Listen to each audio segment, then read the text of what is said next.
கண்ணால் காண்பதும் பொய், காதால் கேட்பதும் பொய், தீர விசாரித்து அறிவதே மெய் இப்படின்னு சொல்லுவாங்க. இது நம்ம டே டு டே லைஃப்பில் நம்ம அனுபவிக்கிறோம். எப்படின்னு கேட்குறீங்களா? நம்ம கண்ணு முன்னாடி நம்மளை பார்க்காத மாதிரி, நம்மளை யாருன்னே தெரியாத மாதிரி போயிட்டுருப்பாங்க.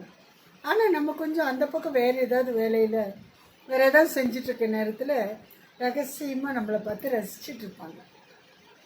நம்ம யாரோ நம்மளை பார்க்குற அந்த உணர்வு நமக்கு வரும்ல, அப்போ பட்டுன்னு இப்படி நிமிர்ந்து பார்த்தா ஒன்றும் தெரியாத மாதிரி தலையை குடிஞ்சுக்குவாங்க.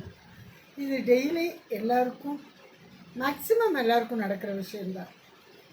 அதனால தான் கண்ணால் நம்ம பார்க்கும்போது அவங்க நம்மளை பார்க்கறதில்ல, நம்ம கேட்குற விஷயங்களும் சரியானதாக இருக்கிறதில்ல.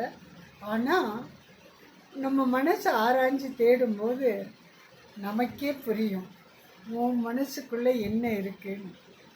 சரியா? எனக்கு நல்லாவே தெரியும். இந்த நடிக்கிற வேலையெல்லாம் என்கிட்ட வேண்டாம், ஓகேவா? நடித்த வரைக்கும் போதும். வேஷத்தை கலைச்சிடு. உன் வேஷம் உன்னோட ரீல இருந்து ரொம்ப நேரமாச்சு. ஸோ ஜாலியாக இரு. Okay, by.